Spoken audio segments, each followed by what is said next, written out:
cada vez mais claro que a empresa é um organismo vivo e, como tal, é constituída por partes que a fazem funcionar. E em qualquer sistema orgânico, é absolutamente fundamental que as partes se comuniquem adequadamente, pois o objetivo final de todas elas deve ser o mesmo: a manutenção da vida do organismo inteiro. É como funciona o corpo humano. O sistema responsável pela comunicação dos vários órgãos entre si é o sistema circulatório. O coração bombeia sangue através das artérias, veias e capilares, e esse arranjo permite que circulem pelo corpo informações em forma de proteínas, carboidratos, sais, anticorpos e outros componentes. Quando esse sistema falha, no infarto, por exemplo, o conjunto perde a comunicação interna, os órgãos param de interagir e o corpo morre. Simples assim.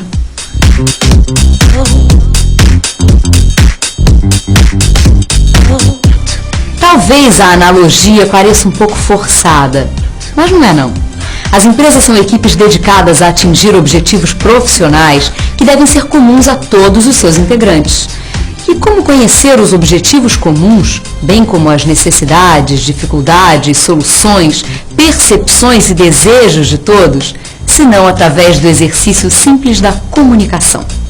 Assim como corpos, empresas morrem por falência do sistema de comunicação interna.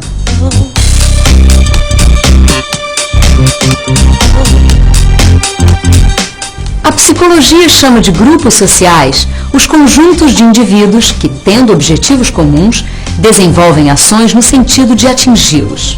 Vale, nesse caso, o investimento na percepção coletiva desses objetivos. E a percepção é criada e consolidada pela comunicação. A espécie humana tem alguma coisa perto de 35 mil anos de evolução direta. Somos uma espécie bastante recente quando comparada às demais. A posição do homem como o rei da criação foi apenas um paradigma ingênuo sustentado por séculos. Quando Copérnico disse que a Terra gira em torno do Sol, quando Darwin explicou a evolução das espécies, inclusive a humana através da seleção natural, e quando Freud demonstrou que a consciência racional repousa sobre uma imensa base de impulsos, desejos e representações inconscientes, nunca mais fomos os mesmos. Fomos colocados na condição de seres vivos, necessitados das mesmas condições de sobrevivência que qualquer outra espécie, com uma desvantagem: somos muito mais frágeis que as demais. Não somos grandes, fortes, rápidos ou sequer numerosos. Nossa única alternativa, percebida por nossos ancestrais, é a coletividade. O homem não consegue viver só, mas para sua infelicidade, ainda tem dificuldade para viver em grupo. Um forte argumento a favor da supremacia humana é o pensamento. Afinal, uma belíssima vantagem competitiva. Sim, mas é clássico que o pensamento, qualidade cerebral exclusiva do homem, pelo menos com as características que temos, desenvolveu-se a partir da necessidade da comunicação, que era básica para a formação dos grupos, imprescindíveis à sobrevivência. Em outras palavras, a linguagem antecedeu o pensamento. É isso mesmo.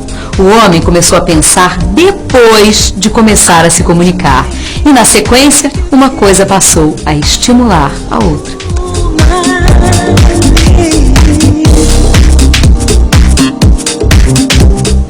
Os livros de administração costumam referir-se a 3 vias de comunicação dentro das organizações: a descendente, a ascendente e a horizontal.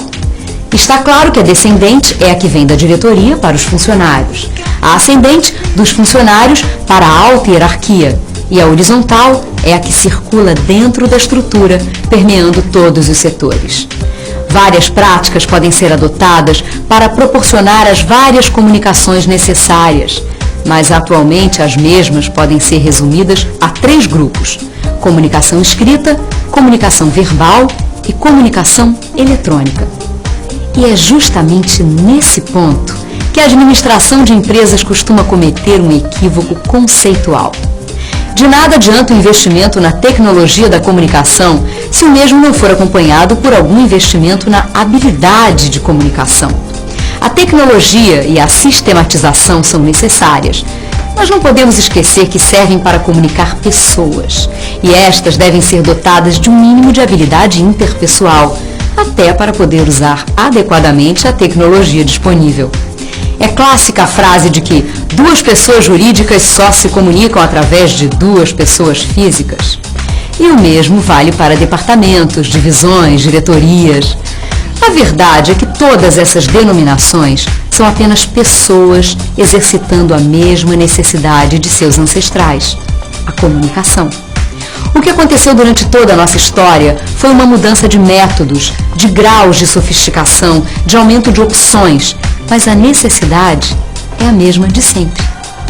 Chamamos de inteligência interpessoal de uma pessoa sua capacidade de tornar claras as ideias, tornar-se compreensível e fazer valer seus princípios.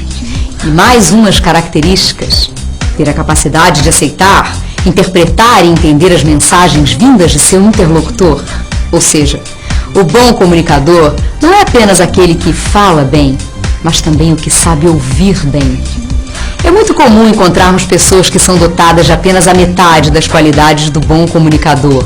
Falam bem e ouvem mal, ou vice-versa. Sem a menor dúvida, todas as vias de comunicação podem e devem ser duplas.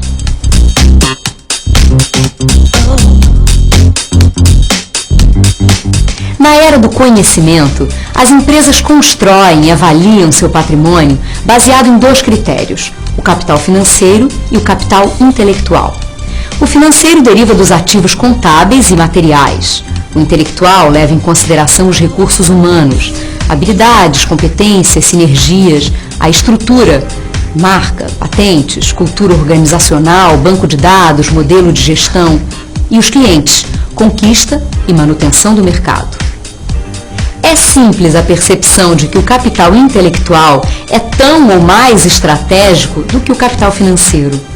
Um profundo engajamento com essa visão é uma das marcas registradas das empresas vencedoras neste novo século.